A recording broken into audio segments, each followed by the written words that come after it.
पूरी बात करने दीजिए। आपने कहा कि आपके मानने से नहीं होता है, तो भाई मैं दूसरे क्यों, मैं अपनी नहीं मान रहा हूं, जो आप कह रहे हैं कि अपनी तड़प अंदर, मैं अपने अंदर की तड़प नहीं मानूं तो मैं दूसरे के अंदर की तड़प क्यों मानूं? मैं वही कह रहा हूं। सुनिए, धर्म ना अपनी मानने का होता है ना दूसरे की मानने का होता है। अरे तो रुकेंगे तो बोलूंगा। एक तीसरा विकल्प होता है जो आपके जहन में आ ही नहीं रहा है।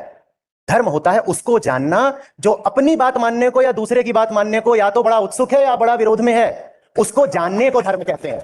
अपनी बात मान लेना भी धर्म नहीं है और दूसरे की बात भी मान लेना धर्म नहीं है। किसी भी बात को मान लेना धर्म नहीं है। भीतर जो तैयार बैठा है या तो कुछ मानने को या कुछ ठुकराने को, उसको जानना, उसके समक्ष खड़े हो जाना, उसका साक्षात्कार कर लेना, ये धर्म है। हम चाहते हैं कि जैसे बहुत सारी फीमेल्स हैं, फीमेल्स हैं, वो भी आपको सुनती हैं, है? तो फीमेल्स को हम कहते हैं कि उन्हें अपने धर्म के बारे में जानकारी नहीं है, वो भटक रही हैं, है ना? आपने भी सुना होगा कि मेरा अब्दुल ऐसा नहीं है, ये अक्सर चलता आया है। उस पर आप क्या कहना चाहेंगे? देखिए, पहला भटकाव तो तभी शुरू हो जाता है जब आप एक मनुष्य को फीमेल बोल देते हैं। तो जब वो खुद को नहीं जानता तो वो जिंदगी में जितने भी चुनाव करेगा वो सब अटपटे और बेढंगे ही होंगे, सारे ही।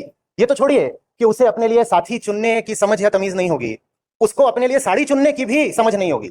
उसको ये नहीं पता होगा कि मैं अगर आभूषण पहन रही हूं तो क्यों पहन रही हूं, मैं अगर कुछ यहाँ परिधान या प्रसाधन लगा रही हूं तो क्यों लगा रही हूं। उससे पूछिए कि तूने ये सब क्यों किया, नहीं बता पाएगी। बात बस नारी की नहीं है, बात सब मनुष्यों की है, नर भी उसमें शामिल है। जब मुझे नहीं पता कि भाई मैं कैसे जीऊं, ये जिंदगी चीज क्या होती है, तो उसके बाद जिस दिशा में ही कुछ रोशनी, कुछ चकाचौंध, कुछ वादा, कुछ आकर्षण दिखेगा, मैं उधर कोई खिंचा चला जाऊंगा और यही चारों तरफ होता है। लेकिन जब ऐसी हरकतें सामाजिक मान्यता के अनुकूल होती हैं तो हम पर फर्क नहीं पड़ता, हम कहते हैं चलो जो चल रहा है वो तो साधारण सी बात है, हर घर में यही चल रहा है।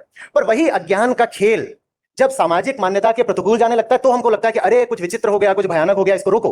बिल्कुल रोको, लेकिन जड़ से रोको। इन सब बातों की जड़ में अज्ञान बैठा हुआ है और वो अज्ञान किसी लिंग को देख करके नहीं आता, वो मनुष्य मात्र की चेतना का अज्ञान है और उसी को हटाने के लिए नाम है धर्म।